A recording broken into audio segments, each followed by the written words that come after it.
Bertemu lagi di Sofi Nafi Talks, You Are Loved. Hari ini saya punya tamu yang istimewa sekali. Sudah kepingin undang dari tahun berapa. Baru hari ini Tuhan tentukan waktunya. Basaria Frida Mardani Simorangkir. Betul itu? Betul. Ima tutut dulu.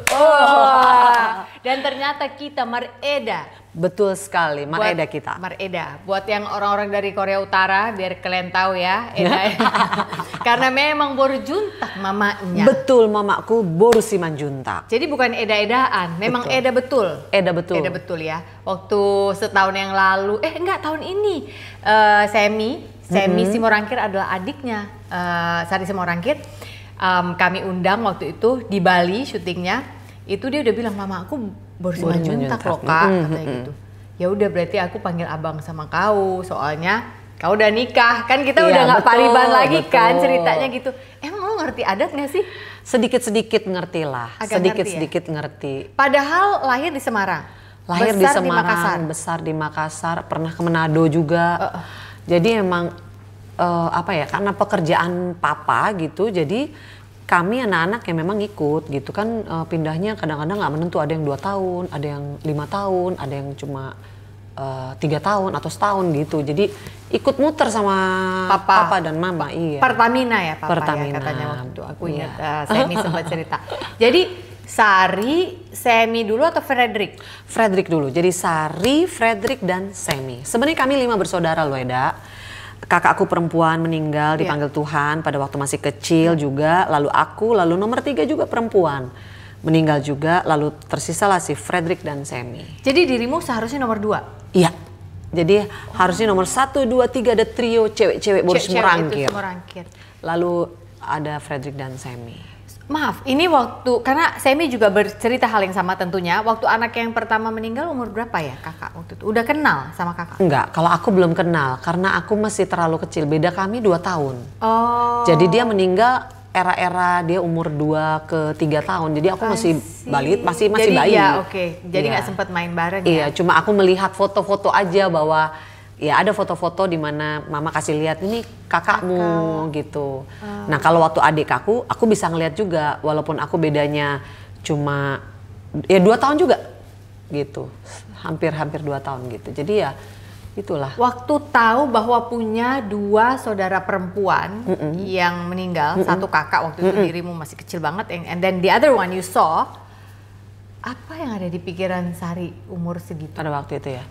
Pas ya pokoknya melihat itu dan dapat cerita dari mama gitu ya, aku merasa bahwa oh berarti memang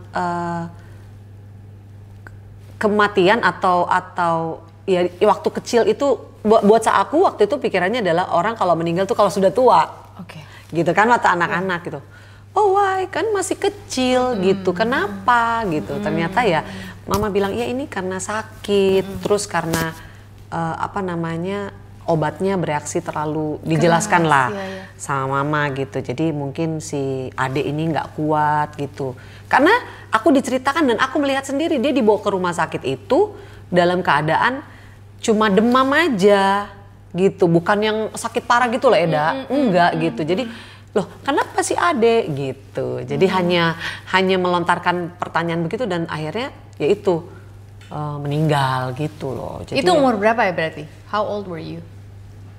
Ya mungkin 4 tahun ya, berarti 4 tahun 4 ya. Iya. 4. Lalu growing up, pertanyaan-pertanyaan itu tetap berkecamuk nggak di dalam batin? Enggak sih, karena menurut aku, waktu itu si mama udah menjelaskan bahwa adikmu ini sudah dipanggil sama Tuhan. Dia punyanya Tuhan, miliknya Tuhan.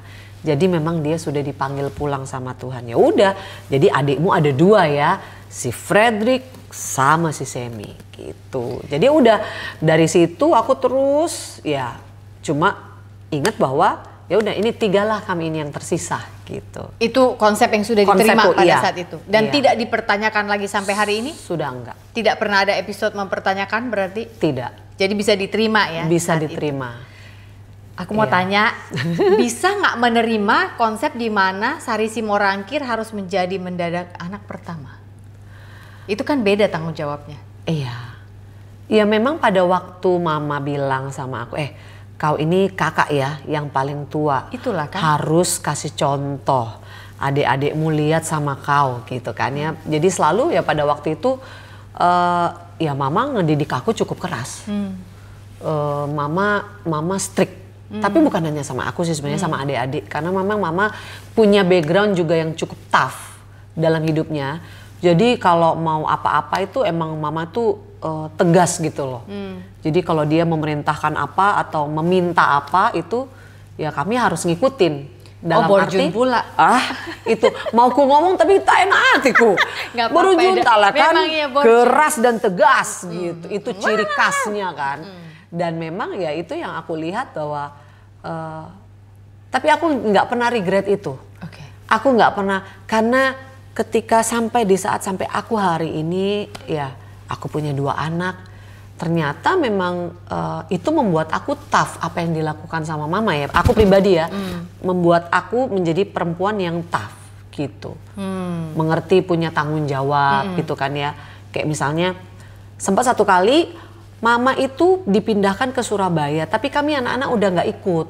Karena kan aku sudah mau masuk kuliah, adik-adik juga pindah sekolah tuh berat juga kan, di tengah-tengah semester gitu. Itu sangat-sangat susah. Jadi waktu itu aku di Jakarta, mama papa di Surabaya, sama mbak satu deh yang dititipin, maksudnya dikasih mama untuk kita hidup bener-bener cuma bertiga sama bertiga mbak. Ini?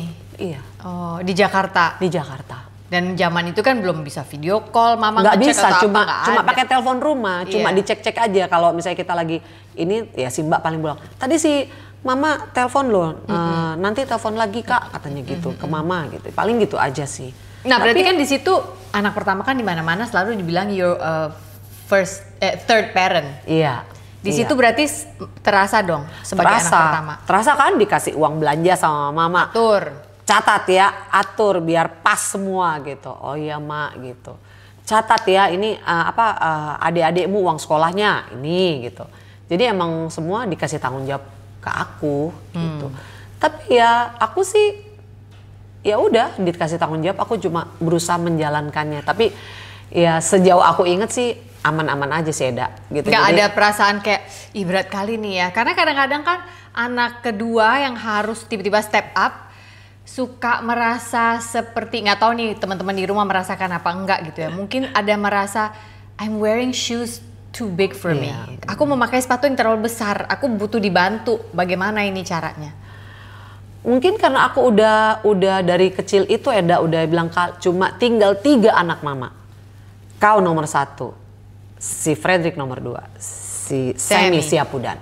Cuma 3 anak mama gitu. Jadi aku mengingat itu, oke, jadi memang aku sudah menempatkan atau punya pola pikir bahwa aku anak paling gede. Jadi ya udah terima aja. Akhirnya berjalan. Iya, berjalan. Sambil jalan, sambil belajar, and then naturally sebagai anak pertama. Iya. Sari Simorangkir ini katanya Wikipedia dari SMA itu udah sering ikut-ikut lomba nyanyi sampai didaftarkan lah untuk Cipta Pesona Bintang, lalu juga Asia Bagus ya? Asia Bagus tuh cuma daftar aja tapi aku tidak berani untuk ikut. Nggak datang. Jadi, nah aku ikutnya waktu itu adalah lomba karaoke Pioneer. Oh ya Pioneer, merek Pioneer. Ya gitu, waktu itu bikin mereka gitu. Nah itu aku ikut. Nah itu katanya yang daftarin mama? Iyalah kan mama. Mama adalah pengatur kita, guideline. pengatur kita. Sama loh Semi juga ngomongnya gitu. Jadi dia selalu ingin, ya itulah menurut aku itu adalah, walaupun aku sama mama cukup berbeda ya kepribadian aku. Tapi aku melihat mama itu orang yang memang Tuhan pakai untuk mengeluarkan potensi orang menurut aku. Menurut aku. Jadi aku berpikir ya, makanya aku tidak mau memikirkan mama sebagai orang yang strength terus maunya sendiri dan lain sebagainya. Karena terbukti hari ini gitu. Jadi aku tidak pernah regret itu, makanya Hana hari ini aku melihat salah satu yang signifikan dalam hidup aku itu adalah campur tangan mama. Gitu. Dan aku pikir itu campur tangan Tuhan. Yang Iya, pakai mama. Pakai mama. Oke. Ikut lomba-lomba band, nyanyi-nyanyi. Tapi kan waktu itu belum gospel kan lagunya, Belum. masih lagu-lagu sekuler lah ya. Disuruh lah aku nyanyi lagu almarhum Panceponda. Oh, yang mana? Banyak kali. Tanda, bukan? Iya, selain itu ada lagi, selain yang suka dinyanyikan sama Dian Piscesa gitu ya. Lalu satu kali, nah CC Mayor 7F gitu. iya ya. gitu. Jadi waktu itu kami lagi ada di Kota Makassar. Papa lagi tugas di sana. Kebetulan anak buah papa itu memang sering nyanyi di TVRI. Oke. Lalu dia bilang lah, dia lagi kompor sama mamaku kan. Dia bilang gini, Ibu, boleh nih si Sari masuklah di TVRI, nyanyilah dia. Nanti aku yang latih gitu. Iya memang dia memang Jadi memang penyanyi, pelatih? ya, memang pelatih. Om Teni namanya. Oke. Jadi dilatih lah, tapi kan aku disuruh nyanyi lagu yang begitu. Iya, Aku evergreen ya? Iya, aku nggak suka. Karena Iya. aku suka-sukanya itu yang ya agak berat emang, bukan ini. Berat Aku tuh- lebih suka yang ke jazz. Aku lebih suka R&B? Iya, R&B. Aku lebih suka kayak misalnya artis yang waktu itu yang sampai sekarang aku kagumi gitu, misalnya kayak Mama Ute, Iya. Elva Singers, Iya. Januari Christie misalnya Iya, kayak gitu. iya, iya. Jadi ketika aku disuruh nyanyi lagu itu nangis aku. Eda pernah ya syuting kayak begini nih lagi di. Aku gini loh Eda, Ngapain? Kenapa begitu? nangis nggak mau syuting. Tapi mamaku sudah kasih kode dengan matanya di sana. Iya. Cepat, Eh, cepat. Ya udah, kulap, Obey. kulaplah air mataku kan. Lalu ya gitu itu, ya udah nyanyi dengan sampai betul-betul menangis. Tapi menangis bukan karena lagunya, Lagu. menangis karena aku. Lagu apa waktu itu, ingat nggak? Aku udah jujur udah lupa. Lupa ya? Tapi lagu itu pasti lagunya almarhum Panceponda. I see. Karena memang kata-katanya kan sedih-sedih gitu kan Iya. selalu. Jadi mamaku udah gitu ketawa lagi. Cocok Inang kau nyanyi itu karena pas banget kau nangis sama dengan lagunya. Bah, aku bilang. Cuman mama ini itu jeritan hatiku, Mak, Iya, gitu. iya, Tapi ya itulah fase-fase dimana aku ngelewatin musim-musim dimana aku belajar ya taat sama mama gitu. Ikut sama mama. Aku suka nih kalimat kuncinya nih. Aku belajar taat sama mama. Iya. Sementara mama dan papa kita itu adalah otoritas yang Tuhan turunkan ke bumi. Sehingga sebenarnya secara tidak langsung kamu sedang taat pada Tuhan. Yes. Dan taat pada Tuhan itu walaupun kita tidak sadari pada saat itu taat pada Tuhan itu sering sekali menyakitkan hati kalau menurut betul, aku. betul. Karena nggak sesuai yang kita pengen kan. Betul. Tapi harus. And you learn at such a young age. Iya. Kapan keluar dari musim Panceponda itu? Boleh tahu nggak? Setelah kita pindah ke Jakarta. Kita pindah ke Jakarta, lalu ya itu kan ikut lomba Cipta Pesona Bintang Iya. apa. Boleh tuh pilih Boleh pilih lagu. Dionne Warwick, ya kan, Oh, Peabo iya. Bryson. Iya. Ya. Jadi aku seneng gitu. Iya. Pas waktu itu kan memang pilihannya mungkin waktu di daerah kan memang lagu-lagu seperti itu ya yang Iya, dimunculkan di iya. TVRI. Tapi setelah itu ya aku di Jakarta ketemu dengan beberapa teman-teman yang dulu kalau Sofi mungkin dengar namanya VOG. Jadi Awalnya Voice of Galilea, terus jadi berubah Voice jadi of Voice Generation. of Generation bareng Betul. sama Fiona Pais betul, dan Frankie. betul Bang Frankie, iya. Frankie Siombing. Betul. Jadi Bang Frankie belum masuk loh dia di episodeku ini. Cemana Padahal haruslah sama-sama dia di Bali. masuk. Memang dia Gimana? sibuk kali. Baru si Feby yang masuk, jadi harus dia belum. masuk lah si abang itu. Iya, jadi gitu. Disitulah aku di shaping lagi gitu di situ untuk apa namanya bisa nyanyi dengan baik, bukan nyanyi festival, tapi nyanyi gimana ngenakin lagu. Ngenakin lagu. Iya itu. Jadi karena kan selama ini kan ikut-ikut lomba festival, jadi harus yang harus yang misalnya harus yang tinggi atau harus yang kencang gitu. Tapi kan kalau nyanyi pop yang pada waktu itu pop kreatif pada waktu itu nyanyi itu harus ngenakin lagu. Betul. Jadi di situ aku belajar. Kenal sama Frankie dan Fiona Pais itu dari mana ya? Karena aku pindah ke Jakarta. Jadi gini, mama papaku itu lahir baru atau bertobat di Makassar. Nah, ketika kami di Makassar, papa mama itu buka persekutuan. Di rumah kami ada persekutuan doa Oikumene. Oke. Nah, orang-orang dari Jakarta sering datang karena persekutuannya cukup besar. Bisa yang datang bisa 200, 250 gitu di rumah. Sempit-sempitan gitu. Nah, pendeta-pendetanya tuh, hamba-hamba Tuhannya tuh banyak dari gereja GKPB. Oke. Nah, begitu kita pindah ke Jakarta, ya tentulah kami belum tahu gereja mana kan. Langsung kita pindah ke GKPB itu, Iya. Dak masuk pemain bandnya mereka. Oh. Lagi-lagi campur tangan mamaku. Dia ngomong sama pendetanya, kan temenan tuh kan. Pak, anak saya bisa nyanyi loh. Itu semua mama bapak Batak gitu loh. Itulah ngeri kan. Padahal aku ya nggak mau. Aku mungkin termasuk orang yang introvert, maksudnya nggak suka tampil-tampil sebenarnya gitu. Jadi pas dibilang mama aku, dipanggil sama Pak Pendeta itu.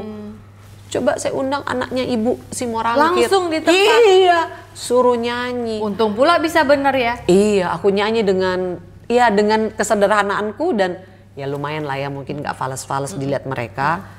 Lalu mereka datang lah. Ini aja lah vokalis kita gitu. Maksudnya ada nyanyi di mana nggak? Mau nggak ikut pelayanan sama kita gitu?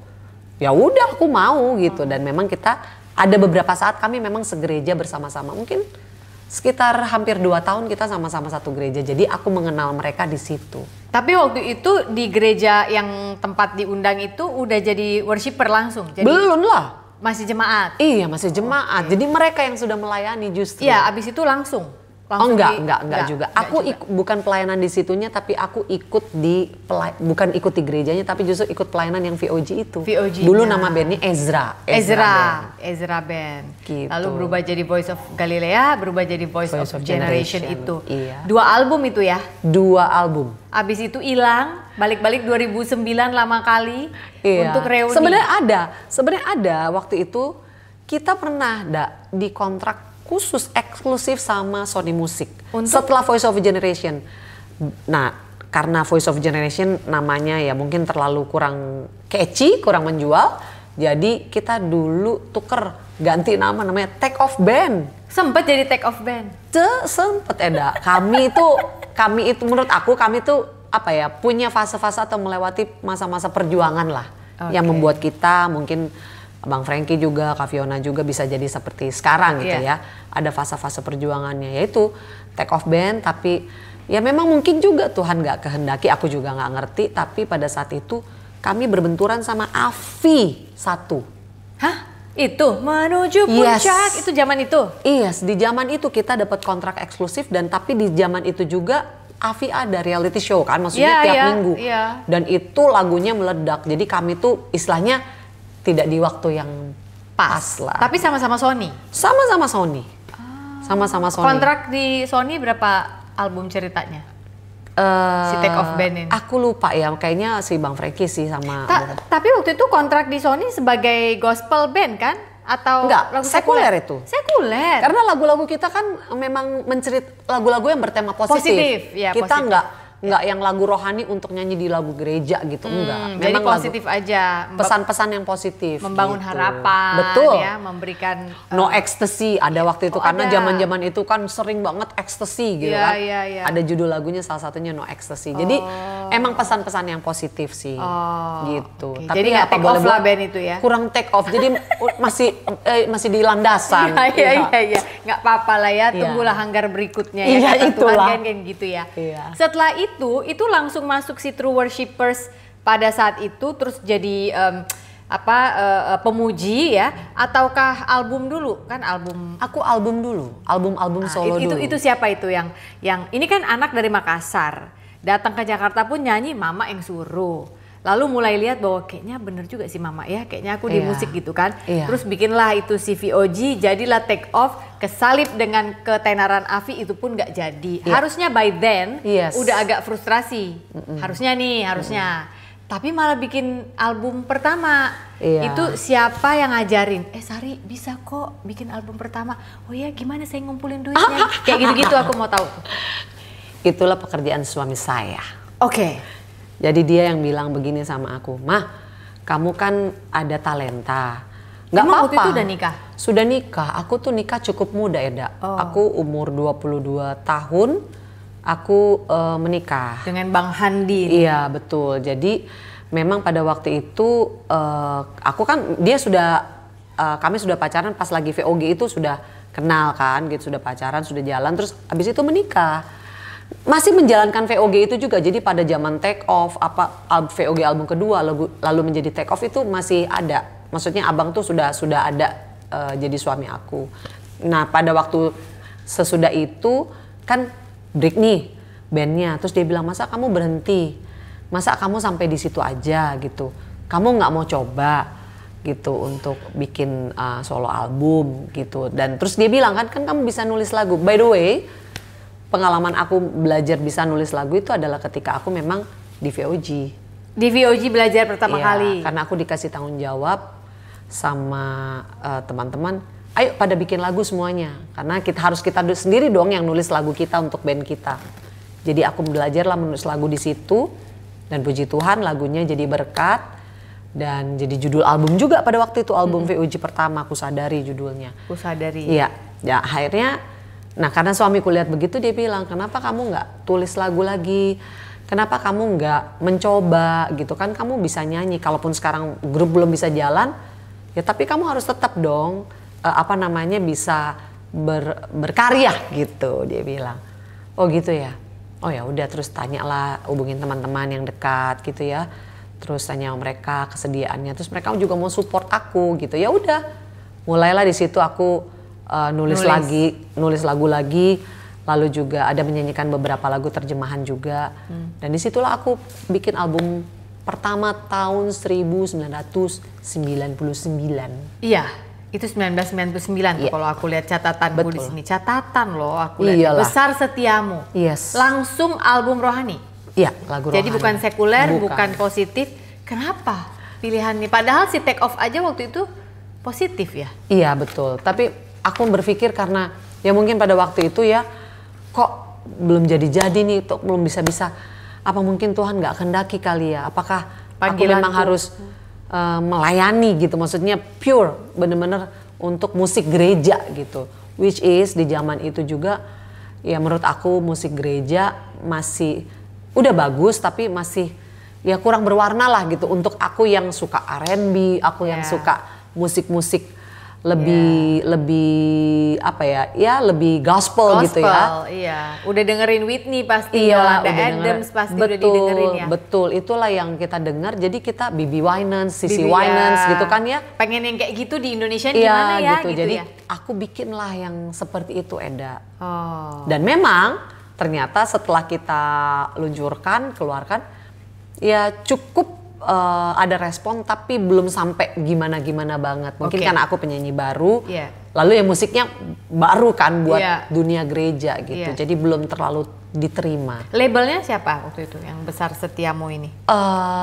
Labelnya aku lupa namanya, tapi labelnya adalah label yang menaungi slang, tapi dia punya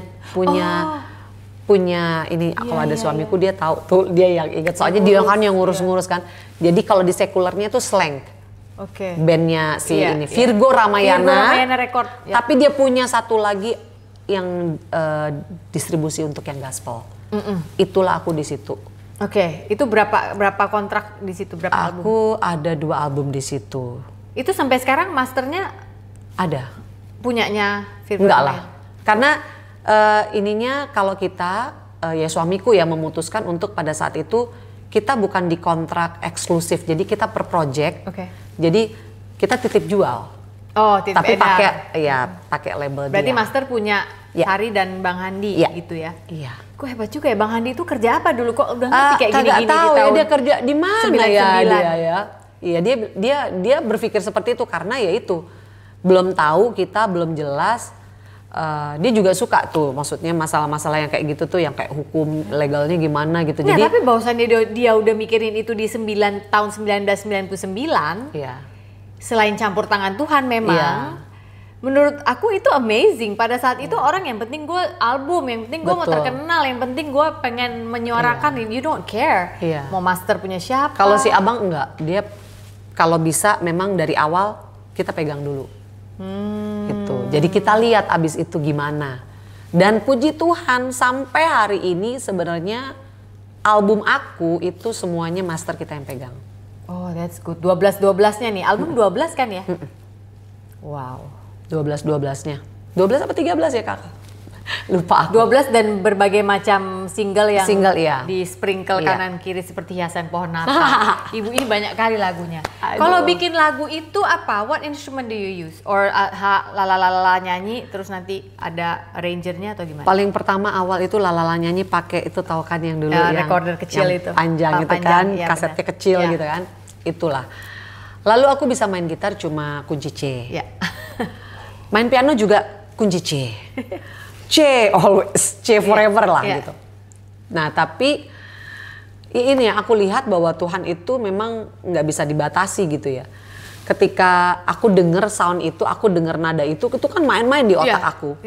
Yaitu alat ajaibku adalah si recorder itu. Kemana-mana memang aku bawa. Oke, jadi begitu ada ide langsung sketch vokal ala-ala lah ya. Iya gitu. Terus supaya aku nggak lupa kan, karena aku nggak bisa main musik. Pasti lupa soalnya. Iya. Pasti lupa. Gitu. Terus nyanyi-nyanyi, nanti inget lagi, kasih lagi nada di situ. Iya. Tepat sekali Eda. Iya kan? Tepat karena sekali. Itu adalah metode operasiku juga. Kalau lagi di mana kan langsung. Iya. Sekarang enak ada voice note. Menurut aku tuh momentum soalnya. Iya. Kita kalau ngelewatin momentum lewat gitu. Dia nggak balik lagi loh kadang idenya itu, terus kesel gitu. Iya betul. Lalu akhirnya ketika udah kekumpul kayaknya udah bisa nih materinya gitu ya. Menuangkannya siapa biasanya teman kerjasamanya untuk? Banyak aku kalau maksudnya teman-teman musisi, kebetulan memang aku suka berteman gitu ya. Aku ada banyak yang nolong aku tuh, ada Bang Ucok Raja Guguk, ada Wilianto namanya, lalu ada Pongki Prasetyo yang dulu Singiku kan dulu dia.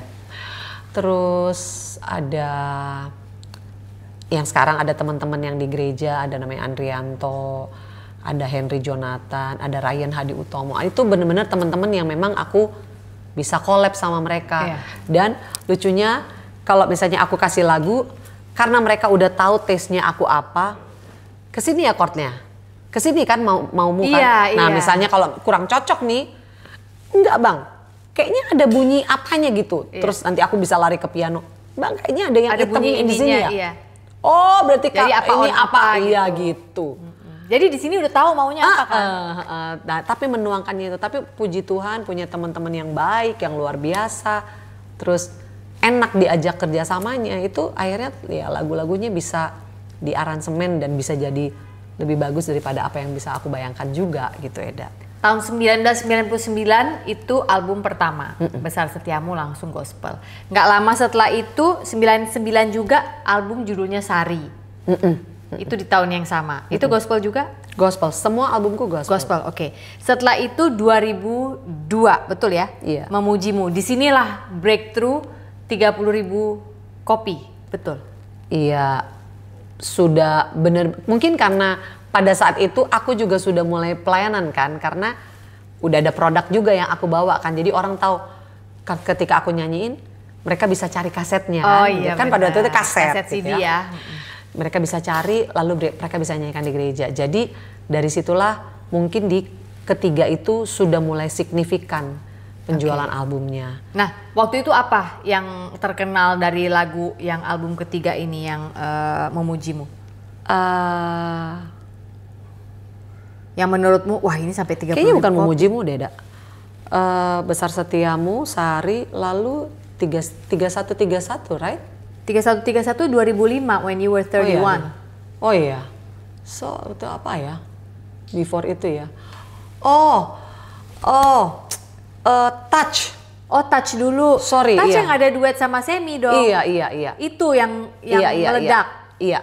Karya terbesar. Karya terbesar. Iya. Karena lagu itu sama satu lagu Dalam Yesus namanya judulnya. Oh. Di situ aku juga lupa ya, saking ininya aku lupa ininya. Iyalah pasti lupa. Tapi lah, memang kan. lagu karya terbesar itu jadi salah satu orang nginget lagi aku jadi seorang penulis lagu. Iya, karena lagu itu memang aku nggak tahu gimana. Aku juga nggak pernah mengusahakan apa-apa supaya lagu itu bisa meledak gitu ya, enggak. Tapi ketika mereka dengar, mereka benar-benar kayak mungkin pada saat itu juga lagu tentang penebusan Tuhan nggak ada yang se-ekstrim itu mungkin ya. Mengatakan karya terbesar gitu. Jadi mungkin pengorbananmu yang selamatkanku. Terus engkaulah harta yang tak ternilai. Ya itu. Ya. Itu kayak buat mereka tuh kayak oh iya ya gitu. Ternyata apapun yang ada di dunia ini nggak bisa menggantikan Yesus. Tapi itu langsung jadi worship song menurutku. Karena kan nggak semua lagu gospel adalah lagu worship, bener nggak? Betul. kadang lagu gospel. Padahal waktu itu aku lagi nulis lagu itu tuh nggak mikirin bahwa itu mau jadi worship. ini singable di gereja-gereja. Iya. Aku cuma bener-bener aku tuh denger khotbah. Aku tuh suka, by the way aku suka banget kalau ketika aku dimanapun kalau lagi denger ada di ibadah pasti aku catat khotbah. Oh sama kita. Karena yang dicatat aja suka lupa ya, paling nggak nyatet kan gitu. Jadi catat tuh enak iya, menurutku.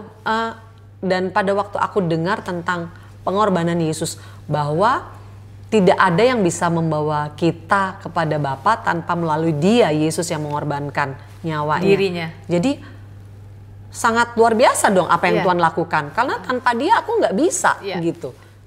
Tanpa di luar Dia aku nggak bisa gitu. Jadi kayak luar biasa banget. Jadi aku tuangin. Justru dari situ oke, karya terbesar Tuhan gitu. Jadi itu aku catet. Terus ya gitu. Berkembang sampai akhirnya ya itu karya terbesar berarti kata-kata yang Tuhan taruh di pikiranmu dong ya. Karena kalau secara ayat kan sebenarnya nggak ada tertulis karya terbesar. Iya. Tapi memang itu makanya aku nggak mikirin itu menjadi lagu gereja ya, maksudnya lagu yang akan dinyanyikan di gereja-gereja. Enggak, gitu. pokoknya bikin karena you were touched by penebusan Tuhan Yesus. Betul. Dalam hidupmu. Betul. Oke, itu murni karena itu, tidak sedang ada kejadian berat apa pada saat itu. Enggak. Oke. Tapi itu duet berdua Semi. Kenapa? Oh, satu lagi yang sebelum karya terbesar satu lagi ada. Apa tuh? Kaulah Harapan. Oh. Hodo Tuhan. Iya, Hodo Tuhan. Itu sebelum itu. Nah, itu hal yang 30.000 kopi yang tadi aku salah itu yang Kaulah Harapan. Itu yang Kaulah Harapan. Nah, itu lagu keluar dari masa dimana aku sama suami itu diproses Tuhan lewatin badai yang cukup berat sampai kami nggak punya apa-apa pada saat itu. Kita tuh ditipu sama adalah orang yang kita percaya gitu ya. Ya itu juga kita juga nggak pernah menyalahkan itu sih ya. Memang itu cara Tuhan aja. Memang itu cara Tuhan untuk membuat kita itu mengenal Dia lebih lagi gitu. Itu sih, dan akhirnya kita bisa overcome, bisa dipulihkan dan bisa ada sampai hari ini. Itu benar-benar kita sampai habis-habisan. Aku nggak berani ngomong sama mama, nggak berani cerita sama siapa-siapa. Abis pokoknya. Anak-anak udah lahir dong ya? Cuma baru satu. Baru Sharon. Baru Sharon. Hai teman-teman, sudah punya buku Si Paling Overthinking belum? Tulisanku di sini memang buat yang punya bakat overthinking sih. Atau justru buat yang sedang mendampingi orang yang hobi overthinking. Boleh juga. Buku ini berada di bawah series Hati yang Gembira Adalah Obat. Banyak cerita di sini, termasuk pemulihan hubungan daddy-daughter. Iya, antara aku dan bapakku. Sudah ada di Gramedia dan toko buku online di Toko Hijau dan Toko Orange. Selamat membaca ya. Cuma baru satu. Baru Sharon. Baru Sharon. Tapi aku bersyukur aku punya gembala, bapak gembala dan sahabat-sahabat di gerejaku yang aku ada sampai sekarang ini di JPCC. Itu mereka mengajarkan aku satu hal, bahwa apapun yang kita punya itu tidak boleh kita genggam rapat-rapat. Dikekeh, surekeh gitu ya, mau pegang itu. Tapi kita harus pegang itu dengan tangan yang terbuka. Kapan Tuhan kasih, kapan Tuhan ambil, gak terlalu sakit gitu. Nah di situ aku belajar bahwa ya berkat ataupun masalah atau apapun lah itu, baik dan buruk, kita harus bisa ya pegang itu dengan tangan yang terbuka gitu. Maksudnya supaya memang Tuhan dengan leluasa bisa mengubah kita, bisa memberkati kita juga gitu, bisa mendidik kita gitu. Nah itulah Kaulah Harapan itu yang membuat waktu itu benar-benar lagunya ya mungkin singable buat di gereja. Dulu aku nggak paham loh. Remind me the melody dong. Ya. Bukan dengan kekuatanku. Oh itu dia. Ya. Tanpa Tuhan yang di sampingku, ku tak mampu sendiri. Engkaulah kuatku. Itu benar-benar kalau aku bilang itu engkaulah kuatku, itu memang benar-benar saat itu cuma kekuatan kitanya Tuhan. Mana si abang udah sakit-sakitan pada waktu itu. Karena suddenly kan, stres.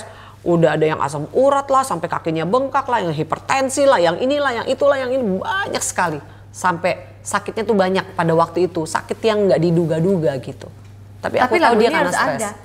Lagu ini harus ada, diizinkan Betul. itu terjadi dan Betul. memberkati orang sampai dengan hari ini orang tetap datang memuji Tuhan dengan lagu ini. Iya, itulah Eda. Wow. Prosesnya lumayan berat. Aku hampir 2 tahun lah kita struggle itu. Dengan keadaan itu ya. Iya. Sampai aku berpikir waktu itu, gimana caranya kolain anak? Gimana nanti ketakutan itu kan ada kan di pikiran kita gitu. Gimana nih nanti kalau begini? Tapi ternyata kita ini bisa udah lewati 27 semua. tahun anaknya, Iya. ngurusin mamanya nih mau konser. Itu dia. Itu kan luar biasanya Betul. Tuhan kan. Sekolah kau kan? Sekolah. Bener, Dikasih makan dulu. juga kan gitu. Kita cek dulu sama sekolah kau kan. Dikasih makan kau kan. Nah, iya itu. Beres, sudah selesai itu. Langsung borjunya keluar. Kau sekolah kau dikasih makan beres kau berarti ya. Itulah. Oke, lanjut lagi. Jadi setelah itu 30.000 kopi, lalu yang sama Semi Simorangkir karya terbesar. Jadi tetap berkarya dengan melewati badai demi badai, lalu 31 itu yang ulang tahun. Iya. Dari situ ada Hati hamba. Hati hamba yang mana tuh? Lagu ini. Kau bukan Tuhan yang melihat rupa. Astaga, Kau lagu yang bukan bagus. Tuhan yang memandang harta. Hati hamba yang selalu kau cari. Iya. Ya. Itu Itu karena ya itu aku dapat ayat yang selalu sering kita baca itu bahwa Tuhan itu bukan manusia. Kalau manusia memandang rupa, ya. tapi Tuhan selalu lihat hati. Jadi sebenarnya pesan dari lagu itu adalah ketika kita disalah mengerti orang atau ketika kita diminta melakukan sesuatu oleh Tuhan, percaya aja deh pokoknya kalau kita menyenangkan hati Tuhan, kita nurutin Tuhan, itu Tuhan yang akan memberikan kekuatan, Tuhan yang akan membela kita gitu. Itu prinsipnya lagu itu supaya setiap orang mungkin yang ada misalnya dikecewakan sama pemimpinnya, sama pendetanya atau siapapun itu nggak usah khawatir. Karena Tuhan kalau lu bener, lu pasti akan dapat balasannya dari Tuhan. Amin. Itu prinsipnya lagu itu. Jadi bener-bener aja gitu. Nggak usah pusing karena Tuhan meskipun orang nggak lihat pun, misalnya karena banyak orang gini, oh aku udah yang melayani, aku udah melakukan yang terbaik, dia nggak sebut namaku, dia nggak apresiasi aku. No lah, kalau orang sudah kasih apresiasi berkatnya cuma sampai di situ Eda. Tapi kalau Tuhan yang mengapresiasi hidup kita, nggak bisa ketaker lah apa yang Tuhan kasih buat kita. Itu prinsipku. Gitu. Rolling terus kayak keuntungan dari MLM. Terus kau dapat sampai nanti gitu ya. Iya, betul. Tapi buat teman-teman yang mungkin sekarang sedang menghadapi sebuah season yang sedang susah juga ya, merasa kok saya tidak divalidasi, tidak diberi credit where credit is due gitu ya. Bener nih yang dibilang sama Eda Sari ini bahwa you just have to believe, karena menyenangkan hati Tuhan itu sebenarnya tidak perlu usaha yang gimana kok. Menyenangkan hati Tuhan itu dengan iman. Iya. For without faith it is impossible to please God. Betul. Itu jelas ayatnya di situ. Betul. Tapi ini terjadi di umur 31. Hebat loh Kak Eda. Ya kemurahan Tuhan lah Eda. Karena itu 22 tahun kan aku sudah menikah, berarti pada waktu aku usia 31 udah 9 tahun menikah kan. Maksudnya itu karena aku tahu gak mudah untuk menjadi juga seorang ibu, seorang istri, ya kan, seorang anak, musisi, yang istilahnya juga punya kegiatan ya, jadwal. Tapi itu yang membuat aku justru bersemangat lah, justru bisa kuat gitu. Ini waktu musim, karena Semi sudah bercerita juga ya di kami pada saat itu. Ini waktu musim Semi sempat berkasus pada saat itu enggak. Yang album ini enggak. Ini Sebelum. jadi lagu ini enggak ada hubungannya. Enggak ada. Oke. Tapi pasti ada dong yang begitu adikmu tersandung sebuah kasus di mana dia harus disekolahkan. Aku tulis lagu khusus buat dia. Oh ya, yang mana itu? Yang dia nyanyikan pada waktu konserku 14 tahun yang lalu di The Creator. Okay. Dia nyanyi solo lagu itu. Judulnya Permata Hatiku. The Creator 2012, betul. Iya. Karena Semi kan di 2010 2011 lah ya, itu dia antara itu. Jadi aku tulis lagu itu karena menurut aku hanya Tuhan yang bisa mengubah hati Semi atau siapapun itu ya. Hati orang itu Tuhan yang punya, hanya Tuhan yang bisa mengubah. Mau kita jadi orang tua, kita jadi saudara, kita jadi kakak, temen, kita nggak bisa langsung mengubah hati seseorang tuh langsung bisa ikut sama kita. Tapi kalau Tuhan yang sudah pegang hati seseorang, dia nggak bisa lari. Itu prinsipku. Jadi waktu itu aku dengan segenap hati dan jiwaku, ku datang padamu dalam kerinduan. Aku melihat adikku ada kerinduan untuk berubah. Kamu lihat vision itu ya, wow. Karena pada waktu dia ada di Lido, Sukabumi. iya, aku tanya sama dia satu sore gitu, pas kita lagi datang. Karena setiap Sabtu waktu itu kita datang. Kau habis ini mau ngapain, Dek? Terus dia bilang, aku belum tahu. Emang aku masih bisa? Ya, kan suara itu kan istilahnya Tuhan kasih kan. Tuhan gak ujuk-ujuk tiba-tiba cabut suara kamu. Berarti itu sesuatu yang Tuhan sudah percayakan. Kasih gitu ada di kamu. Ya tetaplah berkarya, masa gak ini? Apa masih iya bisa, dia bilang gitu. Belum lagi ditinggalkan teman-teman band. Betul. Apa ya masih bisa? Ya elah, Tuhan tuh kalau mau mengangkat seseorang itu gampang, mudah. Itu caranya Tuhan banyak. Jadi kamu, yang penting sekarang udah deh, gak usah mikir itu dulu. Waktu itu aku bilang, yang penting bersihin diri, maksudnya make sure your body is healthy. Dan kamu bisa siap untuk ada di industri musik lagi gitu kan.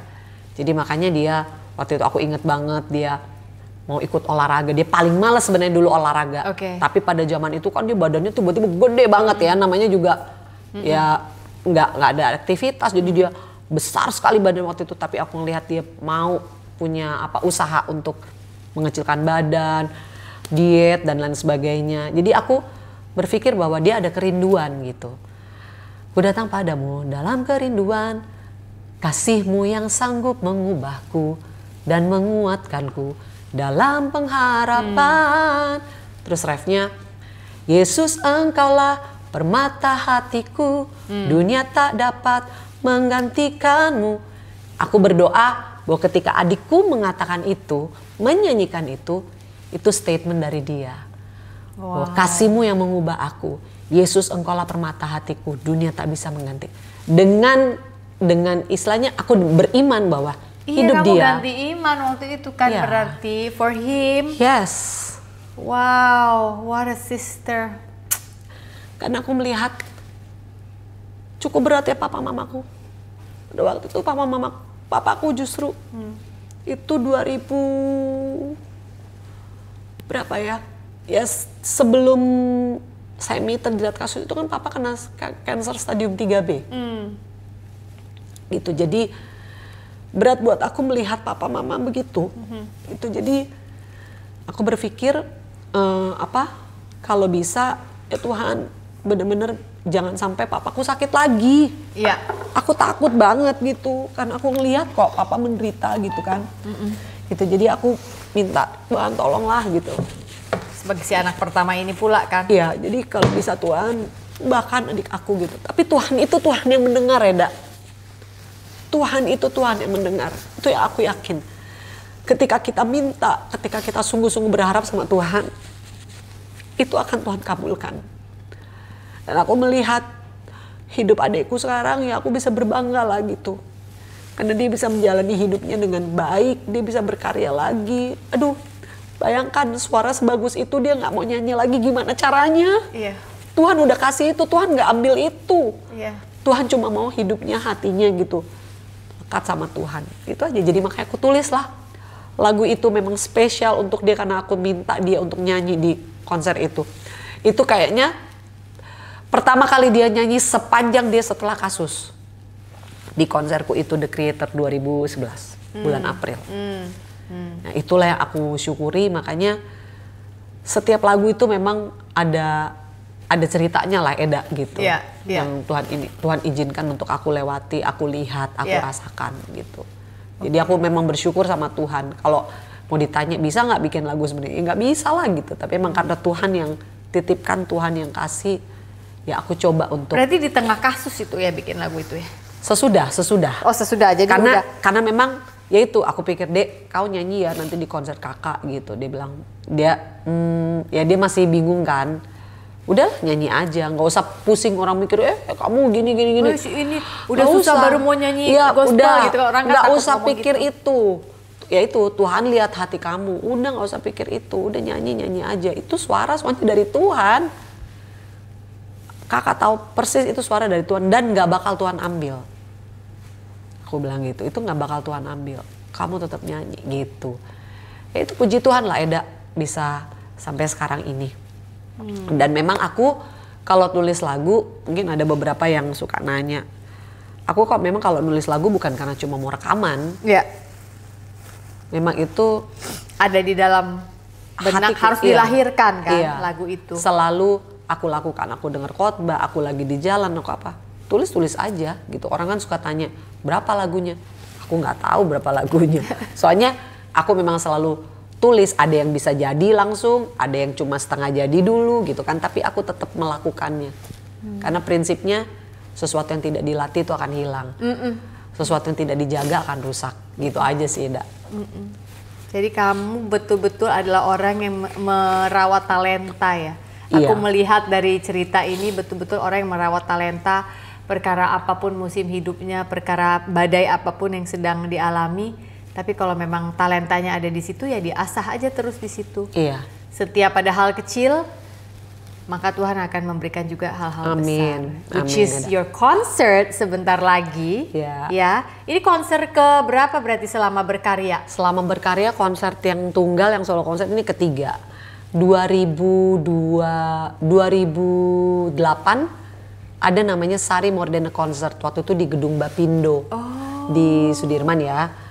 Lalu yang kedua The Creator itu tahun 2011 di Tenis Indoor Senayan dan besok 4 Oktober juga di Tenis Indoor Senayan. Psalms of Gratitude ya judulnya ya. Tanggal berapa? 4 Oktober 2025. Oke. Tiketnya sudah bisa dibeli. Saya nggak tahu nih pada saat ditayang saya beriman udah sold out. Jadi mohon maaf. Iya nggak kalau apa loh. Iya loh. Kan beriman dulu. Iya. Karena saat ini kan baru dibuka. Aku dari kemarin lihat wah si Eda Sari udah promosiin terus, tapi orang-orang nanya di mana beli tiketnya, di mana beli tiketnya, dan aku lihat baru berapa hari yang lalu kan informasi bahwa memang baru berapa hari sih kita buka jualan tiketnya.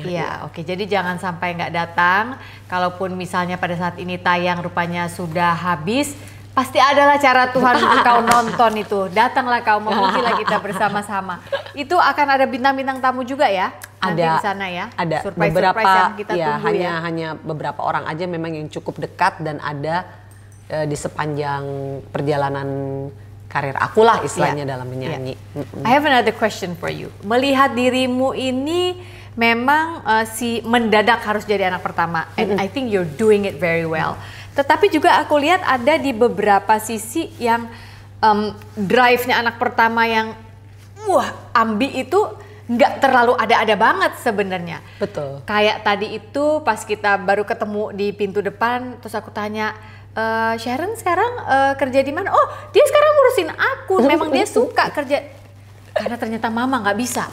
Mama harus dibantu. Sharon sebagai anak. Nah ini anak pertama nih. Ini anak pertama. Kualitas asli nih langsung. Sini, aku beresin gitu kan. Lalu ketika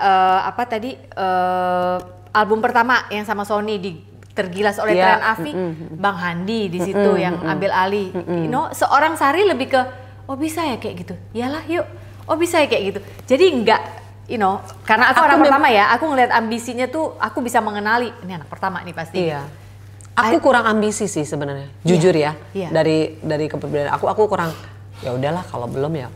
Jadi nggak terlalu ngejar banget gitu. Apalagi dari kecil mama banyak memainkan peran kan. Betul. Nyanyi kau, anakku bisa nyanyi, suruh dia nyanyi gitu kan, lebih kayak gitu kan. Tapi bukan hanya aku aja loh Eda yang digituin. Ya? Semua anaknya digituin. Suruh nyanyi trio gitu nggak? Ya suka juga. Aduh suka malu loh aku soal bapakku suruh betul, gitu. Kapan lah, yuk nyanyi aja kalian. Bisa nyanyi sekarang gitu. Suka gitu. malu loh aku Lea Tina. Bapakku tuh suka bisikin sama yang panitia kawinan atau apa.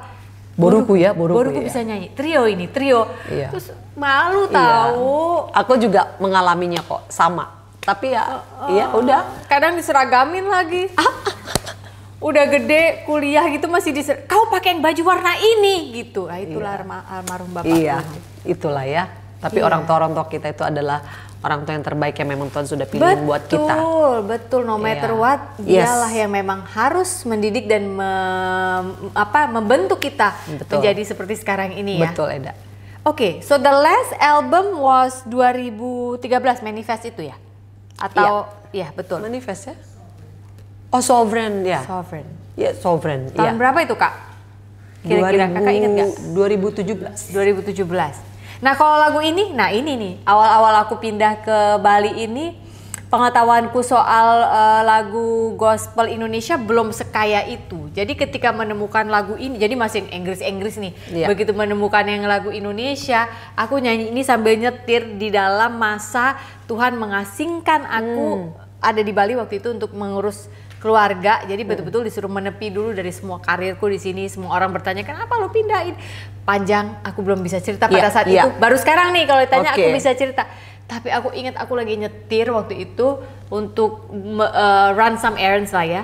Jadi di tengah-tengah aku lagi nyetir waktu itu, terus aku bertanya terus sama Tuhan, apakah betul keputusan kami mengasingkan diri dulu di Bali ini? Lalu kenapa sih harus begini? Aku kan karirnya lagi bagus-bagusnya. Kok Tuhan kayak nggak adil ya? Pongki tetap boleh berkarir, aku enggak. Jadi banyak sekali pertanyaan. Tiba-tiba aku pasang Spotify, muncul lagu ini. Dengan sayapmu ku akan. Nggak bisa nyanyi. Ya. Lagu itu juga setelah Kaulah Harapan sebenarnya lagu itu juga dulu. Ya. Lagu itu jujur malah aku lagi nggak mengalami apa-apa. Tapi sekali lagi aku lagi nulis khotbah. Terus pendetanya bilang begini, loh kalau kita dengar sesuatu itu kita harus percayai, kita harus imani, kita harus lakukan. Jadi makanya bait pertamanya, jadi aku tuh nulis verse dulu itu kan kadang-kadang lagu ada yang chorusnya dulu atau ada verse-nya dulu. Itu memang bener-bener aku dapat waktu itu, firman-Mu berkata kau besertaku, maka kuat roh dan jiwaku. Jadi emang aku tulis itu bahwa setiap apa yang kita dengar itu benar-benar didengerin sampai dia berkata sampai di dalam jiwa kita supaya itu keluar dan menjadi faith kita, iman kita gitu kan. Tangan-Mu Tuhan selalu ku nantikan, di setiap langkahku percaya. Terus ada firman Tuhan juga, dengan sayap Tuhan di Mazmur itu aku akan menopang, aku akan membawa engkau terbang tinggi seperti burung Raja Wali. Jadi itu yang aku berpikir bahwa walaupun pada saat itu aku tidak mengalami apa-apa, justru aku melihat bahwa kalau sampai hari ini aku bisa ada, itu karena Tuhan, memang sayapnya Tuhan yang membawa aku.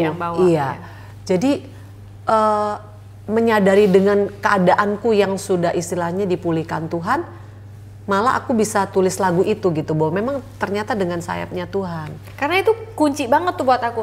Dengan sayapmu ku akan terbang tinggi, di tengah badai hidupku tak menyerah, gitu kan. Jadi pada waktu itu ada beberapa lagu tentang burung Raja Wali, lagu-lagu rohani yang bahasa Inggris maupun bahasa Indonesia. Tapi aku nggak mau ngomong tentang burung Raja Wali, aku cuma bilang, dengan sayapmu Tuhan ku akan terbang tinggi, di tengah badai hidupku tak menyerah.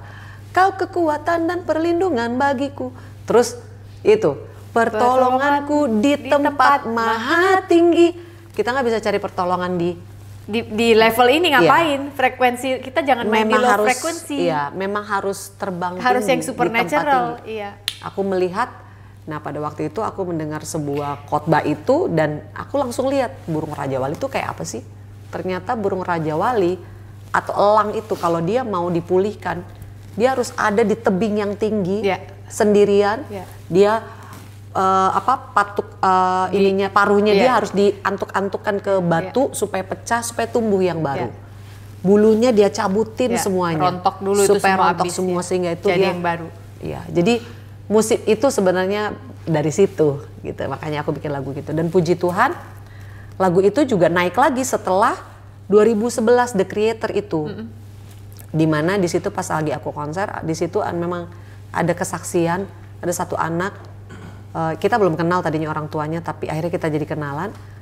Anak itu juga pada waktu dia menderita sakit kanker tulang akut ya, dia cuma bisa minta dengerin lagu itu. Karena dia ngerasa kayak dia dirangkul, kayak dibawa pergi ke tempat yang tinggi gitu. Jadi mungkin dia sudah mengimani atau gimana, anak itu cuma minta diputerin lagu itu sampai dia berangkat. Nah kisah itu ada di The Creator, orang tuanya justru yang datang cari aku gitu. Dan mereka bikin buku dan lagu itu juga dipakai dibuat di buku itu gitu. Jadi itu juga menjadi kesaksian luar biasa Eda pada waktu itu. Pertolonganku di tempat yang maha tinggi, ku mengangkat tanganku, aku berserah. Iya. Bukan menyerah, berserah. Iya. Itu dia. Kalau ada teman-teman yang saat ini sedang mengalami sesuatu yang sulit sekali, seakan-akan tidak ada jalan keluar ya. Justru menurutku harusnya kita bersyukur. Karena kalau udah nggak lihat jalan keluar, itu Tuhan campur tangan di situ. Iya. Karena nggak mungkin kita berada di satu kekelaman di mana nggak ada jalan keluar, terus gimana? Iya. Masa mau di situ terus? Nggak mungkin. Pasti di situ Tuhan akan turut campur. Tapi ya itu, kita harus angkat tangan kalau berserah ya. Tuhan. Udah, it's yours. I cannot, but you can. You can. Aku nggak bisa. Iya. Gitu ya. Iya. Betul sekali Eda. Semangat Eda. Semangat buat kita semua. Buat kita semua. Yang sedang bertarung nggak masalah. Iya. Tuhan, selama Tuhan berserta dengan kita, kita tidak perlu takut. Oke. Yang aku mau tanya sekarang anak-anak. Sharon dan Sandy. Sharon sudah 27, Sandy 23. 23. Udah besar-besar nih ya anak-anak ya. Di tengah semua hal yang dialami secara keluarga kecil kalian ya maksudnya. Lalu mereka juga sempat, tentunya waktu itu mereka udah besar dong waktu tahu tulang muelnya itu alias Semi harus tersandung sebuah kasus, disekolahkan ke Lido dan yang lain-lain. Apa yang sebagai ibu that you can tell us now yang kamu lihat ini pekerjaan Tuhan ini, dua anak ini bisa menjadi begini? Karena kan kita nggak bisa mengajar anak hanya dengan kau harus gini ya, kau begini, mama dulu begini, papa, nggak bisa. Ada masa di mana you udah mau jalan sendiri, sudah Tuhan yang rawat, Tuhan atur. Nah, begitu Tuhan yang pegang, beda nih hatinya gitu. Iya. Aku sih dari kecil anak-anak memang dua-duanya ya, aku sering bawa mereka pelayanan. Jadi ketika basicnya gitu dulu. Jadi aku memperkenalkan mereka apa yang aku lakukan sehari-harinya gitu. Nah ketika aku pelayanan, mulai dari hal kecil aja. Mama pelayanan, kalian duduk di sini ya, lihat mama pelayanan itu maksudnya, doain mama. Walaupun kadang mungkin orang pikir nggak ngerti kali, tapi nggak apa-apa. Aku bilang itu sama mereka, duduk di sini ya. Dan anak-anakku memang puji Tuhan kalau aku lagi pelayanan karena dari kecil ya gitu, nggak pernah itu mereka yang lari-lari, nangis-nangis, jerit-jerit gitu, nggak pernah. Jadi memang kayak ya udah ngikut gitu ya. Nah setelah mereka makin lama makin besar, anak-anak juga punya struggle sendiri di sekolah gitu ya. Kita memang cukup terbuka, bisa cerita, boleh cerita. Mama juga kadang suka ngorek-ngorek gitu kan, gimana. Ketika mereka punya tantangan dengan gurunya, dengan ininya, kita selalu kasih nasihat yang adalah minta pertolongan sama Tuhan. Mereka juga melihat, kita juga selalu bercerita kepada mereka juga bahwa kesulitan kita apa aja, itu kita juga cukup terbuka sama anak-anak. Jadi mereka bisa tahu bagaimana Tuhan menolong orang tuanya. Dengan harapan ya mereka bisa udah mulai belajar, dan ketika mereka harus menghadapi semuanya sendiri, mereka juga tahu. Terbukti dari ketika anak-anak ya itu mengalami, "Ma, aku kurang nih, aku nggak bisa ngikutinnya."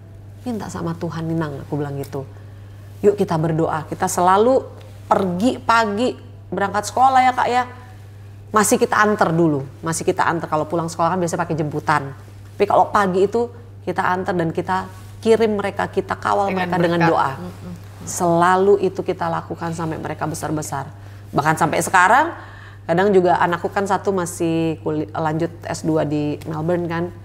Itu gitu, setiap pagi bapaknya yang bisa bangun lebih pagi, itu Pak Bang berdoa dulu gitu. Jadi memang selalu kita memberi arahan dan contoh juga kepada anak-anak supaya mereka betul-betul sungguh-sungguh hidup melekat sama Tuhan, cari Tuhan gitu. Jangan cuma karena ada masalah aja, tapi terlebih lagi kalau ada tantangan, jangan buru-buru cari orang lain atau pertolongan manusia. Tuhan. Bilang dulu, Tuhan tolong aku dong gitu. Dan aku melihat anak-anak aku juga mengalami Tuhan, mereka merasakan pertolongan Tuhan, dibela Tuhan pada waktu kuliah, dapat dosen yang gimana gitu. Tapi Tuhan bisa buat malah anak-anak ini sebenarnya pas mereka lagi kuliah tuh banyak sekali pertolongan Tuhan gitu. Bahkan mereka bisa berprestasi lebih daripada pada waktu mereka di SMP, SMA gitu ya. Malah lebih kelihatan menonjolnya gitu. Tapi aku percaya itu bukan hanya karena usaha mereka sendiri, memang karena favornya Tuhan. Karena mereka mau sungguh-sungguh mencari berdoa, Tuhan dulu. mencari Tuhan. Maka semua akan ditambahkan kepadamu.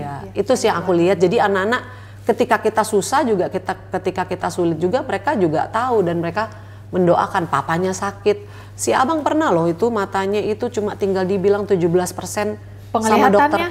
Iya, dia punya penyakit itu namanya Fuchs endothelial dystrophy. Itu kerobekan kornea tanpa ketahuan apa sebabnya. Dia kan juga nggak pekerja kasar, dia bukan pemain tinju, olahragawan atau apa yang bisa terantuk, nggak pernah. Tapi memang somehow itu bisa terjadi di 1/10 juta orang. Dan dia mengalami itu. Dan aku ingat banget anak-anak masih SD itu, ayo tumpang tangan ke papa gitu. Ayo berdoa buat papa gitu. Sampai berbulan-bulan sampai pada akhirnya Tuhan sembuhkan secara ajaib tanpa harus, karena dokter bilang kalau nggak bisa kembali lagi nih harus di transplantasi kornea, dicangkok gitu. Tapi ya juga kemungkinan berhasilnya juga nggak tahu gitu. Tapi karena mereka justru kita kasih tahu ini nggak bisa nih, dokter bilang harus begini-begini. Ya udah kita berdoa. Ini kan mata dari Tuhan, Tuhan yang buat, kita minta sama Tuhan. Dan puji Tuhan, Tuhan sembuhkan tanpa operasi sampai akhirnya balik ke 90%. Hampir buta itu Eda, jalan aja kita mesti tuntun karena pecah gitu. Iya. Ininya. Iya, oh my goodness. Gitu. Jadi anak-anak mengalami, mereka juga melihat pekerjaan Tuhan di dalam hidup mereka ya. Pernah satu kali si Sharon juga itu nggak tahu gimana bisa kena radang tenggorokan tuh sampai dokter di Kebayoran situ bilang, aduh ini kenapa ya, dikasih obat nggak kekejer. Aduh, aku bilang kakak, ayo berdoa, minta sama Tuhan. Sampai akhirnya kita ketemu sama satu dokter yang akhirnya dia bilang ini nggak bisa minum obat, ini harus diinfus. Jadi biar cepet. Dan puji Tuhan, ya itulah aku percaya bahwa Tuhan mempertemukan gitu dengan yang tepat, treatmentnya tepat. Dia bisa ini, orang dia udah nggak bisa napas, susah napas dan sakit sekali, itu bisa begitu amandelnya dia. Nah itu ada waktu di mana dia harus berjuang sendiri untuk berdoa kan. Ya itu. Itu kan hal yang paling sulit untuk dilihat seorang ibu, orang tua lah ya. Ketika anak lagi struggle, lalu dia harus usaha gitu. Tapi itu bukan berarti iman kita nggak cukup ya. Betul. Tapi iman mereka mau di-expand. Betul. Itu kan sebagai ibu patah hati sebenarnya. Ya aku takut pada waktu itu. Tapi ya aku bilang sama si Sharon, Kak kuat ya. Pasti sembuh, kamu jangan takut. Kita kan udah minum jamu, udah minum obat, udah ini, udah itu obat antibiotik udah 3 set kagak bisa-bisa. Dan makin lama makin parah. Kak berdoa, kali ini pasti Tuhan tolong. Pokoknya tetap percaya. Ya puji Tuhan dia di ruang itu sendirian kan, kita nggak ada. Terus dia harus berdoa minta Tuhan. Ya mau nggak mau kan, jadi proses Tuhan di situ. Nah itu aku melihat anak-anakku melewati itu ya walaupun sakit, walaupun juga ketakutan, tapi aku bersyukur juga mereka bisa mengalami Tuhan sendiri, nggak cuma cerita orang tuanya, mereka sendiri mengalami gitu. Mengalami Tuhan itu hal paling penting sih menurut aku, untuk setiap orang tanpa kecuali. Amin. Terutama ketika anak-anak kita yang alami, nah itu di situ kita kayak kadang-kadang kita kayak kalau aku pribadi suka yang kayak Tuhan bisa lebih cepat nggak kerjanya gitu ya. Kok lama sih? Kok selalu turun pertolongannya lama gitu. Kasihan gitu kan ya ngelihat anak-anak seperti itu. Tapi ya itu. Enaknya sih kalau kita udah sama-sama gitu, anak bahkan bisa menasehati kita, bisa ngingetin kita, mah jangan khawatir mah. Kadang-kadang hikmatnya justru turun ke mereka ya. Betul. Mereka kadang-kadang juga bisa balik mengingatkan kita di saat kita lagi aduh kok gini ya kak, kok malah kok nggak bisa ya kak gitu. Enggak mah pasti bisa, nanti bisa kok. Bener sih. Gitu. Jadi anak-anak bisa support kita juga. Iya benar. Oh wow. Oke, Kita tunggu tanggal 4 Oktober ini nonton Sari Simorangkir di mana lokasinya ya? Tenis Indoor Senayan. Indoor Senayan ya. Iya. Jadi jangan sampai tidak datang atau tidak berusaha datang. Ini akan tayang segera nih, episode ini harus tayang segera. Siapa? Karena aku kepengen teman-teman yang juga baru, mungkin ada yang baru nggak, oh ternyata mau konser, kemana aja? Ini mau konser ya, Sounds of Gratitude. Is there anything else you would like to share with us sebelum kita tutup episode Sari Simorangkir? Tapi jangan kapok ya, besok-besok bisa diundang lagi dong. Mau dong. Iya, karena Masa masih kapok? banyak. Iya, boleh Ini dong. kurang ini sebenarnya. Boleh dong, dengan senang hati. Karena buat aku, kalau memang apa yang kita obrolkan atau apa yang kita sharingkan ini bisa jadi berkat buat orang, Why not ya? why not?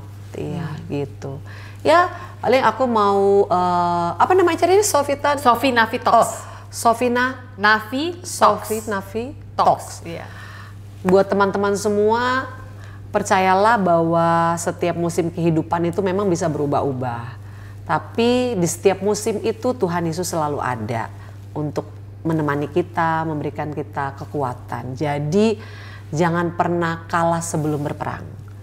Itu yang harus kita ingat senantiasa, dan terus nonton Sofi Navi Talks ya. Itu jangan lupa. Iya. Itu ngasih nama suami saya juga itu. Wah, luar biasa. Iya, satu geng mungkin sama Bang Handi itu. Visioner, udah Betul, lihat ya, harus visioner. begini gitu ya.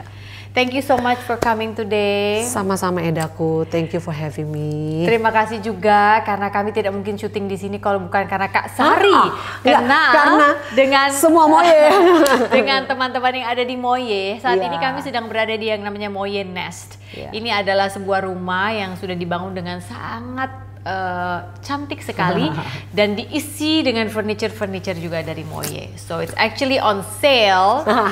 Nanti saya tanya dulu ya, bisa nggak saya taruh nomor kontak orang di sini? Because it's actually on sale. You need to get it karena menurut aku ini adalah city home yang cantik sekali. Saya udah video ini, teman-teman bisa lihat ya. Hai semuanya, episode kita kali ini syutingnya di Jakarta, tepatnya di Moye Nest by Moye. Seneng banget loh, sempat house tour dikit-dikit di rumah apik yang desain interiornya dirancang oleh teman-teman di Moye, termasuk ruang tamu yang kami duduki ini. Rumah ini dipasarkan dan bila tertarik hubungi nomor yang ada di layar ya. Lokasi area SCBD Jakarta. Now back to the podcast. Namanya Moye Nest. Thank you Moye untuk rumahnya yang apik ini. Semoga segera mendapatkan penghuninya. Yes. Dan semoga penghuninya kita bisa kenal terus nanti kita syuting lagi di sini. tetap dong. Tetap Borjun. Yes. Ada darah Borjun tetap ya. Yes. Hari ini bukan hari yang baik untuk menyerah, katakan itu setiap hari. Saya Sofi Navita, Sari Simorangkir. Sampai jumpa. Bye. You are loved.